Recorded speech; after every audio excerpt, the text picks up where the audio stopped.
Assalamualaikum warahmatullahi wabarakatuh. Salam sejahtera untuk kita semua. Shalom, Om Swastiastu, Namo Buddhaya, dan salam kebajikan. Pada video kali ini kita akan belajar bersama mengenai manusia dari keragaman dan kesetaraan. Baik, selamat datang di Coin the Volley, pojok kegilaan.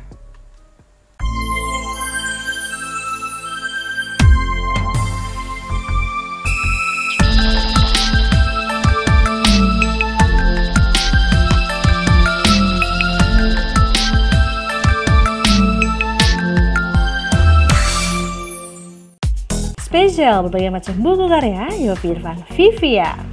Dan buku pertama yaitu Sumia Handbook. Buku keduanya Hadi dengan judul Teori Musik Barat 1. Di buku ketiganya ada Teori Musik Barat 2. Dan menarik sekali untuk buku keempatnya yaitu dengan judul Tuts Hitam Putih Piano Klasik. And then untuk karya buku kelimanya yaitu Habitus Musical.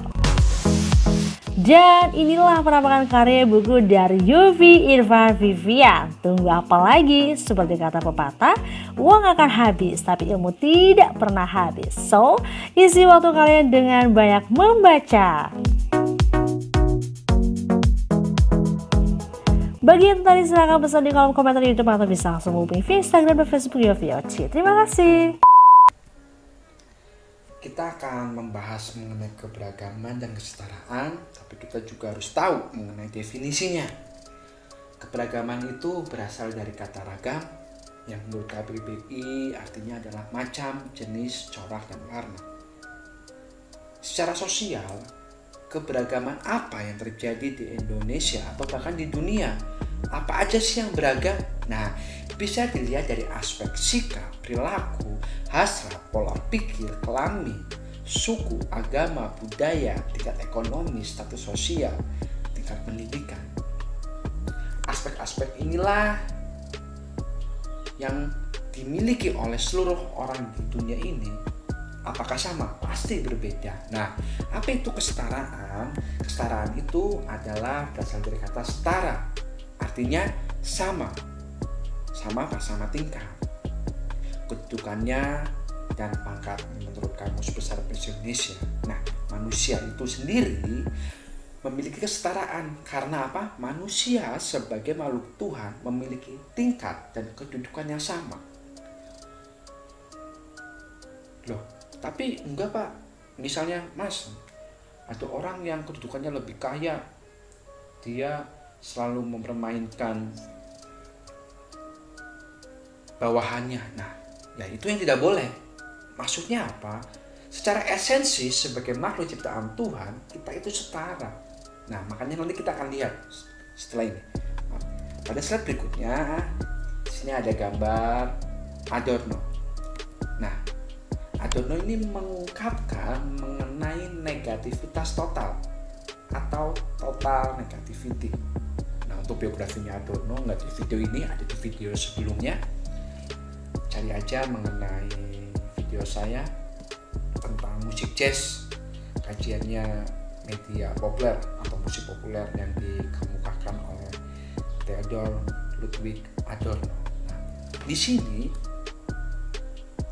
Adorno mengemukakan mengenai negativitas total. Apa itu? Nah, pada mulanya alam menguasai manusia. Bukan alam badukun ya. Mungkin kalau anak-anak zaman sekarang nggak tahu alam badukun. Yang Adam badukun sedang ngobatin pasiennya. Nah, cari aja sendiri di Google kan. Cari di Google lalu buka ketik Yahoo. Alam menguasai manusia karena apa? Karena ya alam menyediakan segalanya untuk manusia. Contohnya perumahan-perumahan zaman dulu kebanyakan berada di pinggiran kali atau sungai. Karena apa? Karena ya air berfungsi sangat vital untuk kehidupan manusia. Hutan menyediakan makanan. buah-buahan, apapun yang dibutuhkan oleh manusia. Nah, dari alam menguasai manusia, manusia mulai berpikir bagaimana cara menguasai alam. Manusia menguasai alam dibantu dengan teknologi. Dan hingga akhirnya manusia menguasai manusia. Inilah yang dikatakan Adorno mengenai total negativity atau negativitas total. Nah, ilustrasinya seperti ini.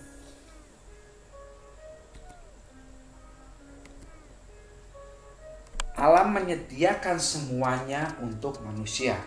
Dari tanah, air, tumbuh-tumbuhan yang nantinya dapat diolah untuk memenuhi kebutuhan manusia.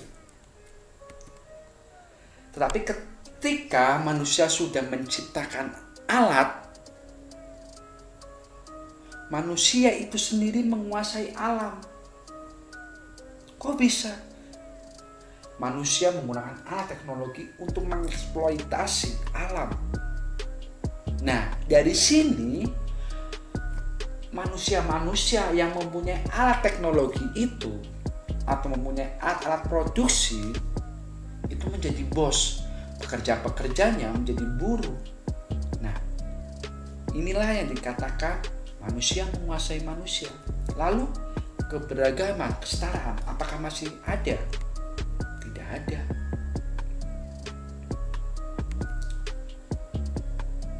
Nah, menurut Furnival dikatakan bahwa dalam sebuah masyarakat yang majemuk itu harus memiliki ciri-ciri.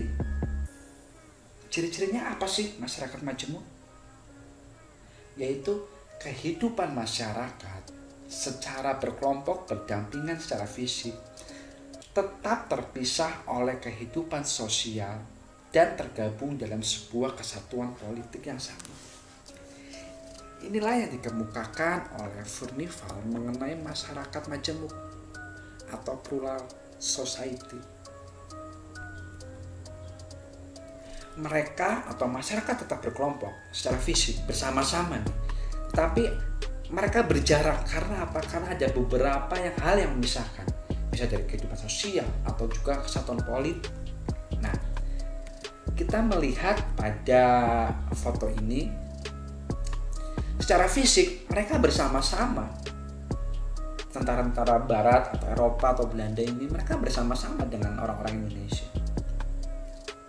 Tetapi ada yang membuat mereka terpisah, yaitu pakaian. Tentara Eropa atau Belanda ini senyum fotonya dengan pakaian lengkap, memegang senapan. Tapi lihat masyarakat Indonesia, sedih, tangannya di atas, mungkin sudah dipukulin, atau mungkin dalam video ini, kalau misalnya video ini bisa bergerak menjadi sebuah foto yang ada berikutnya itu, mereka ada yang sudah ditembak mati mungkin. Nah, berdampingan secara fisik tapi mengelompokkan secara kehidupan sosial. Ini yang dimaksud tadi adalah sebagai masyarakat majemuk. Ciri-cirinya seperti itu menurut Furnival. Nah, kita melihat bahwa masyarakat majemuk itu juga diutarakan oleh Usman Pelli. Nah, Usman Pelli ini mengatakan bahwa ada horizontal, yaitu dilihat dari unsur etnis atau asal-usul keturunan, dari bahasa, daerah, adat istiadat, agama, pakaian, makanan, budaya, material. Nah, ada juga menurut Usman Pelli itu dari vertikal, yaitu bisa dilihat dari penghasilan ekonomi, pendidikan, pemukiman, pekerjaan, kedudukan sosial. Nah, jadi masyarakat majemuk dapat dipisahkan secara horizontal dan vertikal, dan setiap itemnya ada beberapa unsur-unsur. Horizontal misalnya ada etnis, asal-usul keturunan, lalu ada vertikal, ada penghasilan ekonomi. Ini yang menurut Pelli perbedaan dari masyarakat majemuk, dilihat dari beberapa aspek yang ada di sini. Nah, ciri-ciri masyarakat majemuk menurut Usman Pelli yaitu ada segmentasi, pembagian struktur sosial.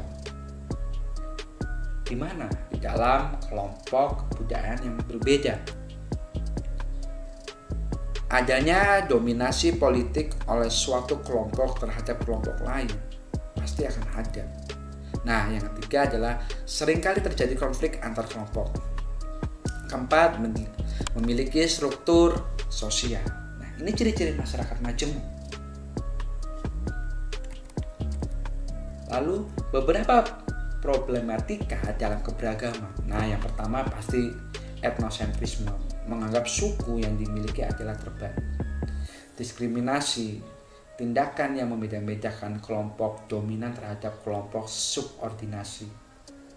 Maksudnya kelompok yang kuat dan kelompok yang kurang kuat. Lalu ada rasisme, tindakan yang terwujud anti terhadap salah satu ras. Nah, yang terakhir ini ada scapegoating, tindakan pengambil hitaman. Nah, beberapa tindakan yang memperkecil atau meminimalis hal negatif dari hal keberagaman itu. Satu, ya pastinya memperbesar semangat religi. Kita harus banyak sholat, doa gitu. Kedua, memperbesar rasa nasionalisme. Kenapa harus berbesar?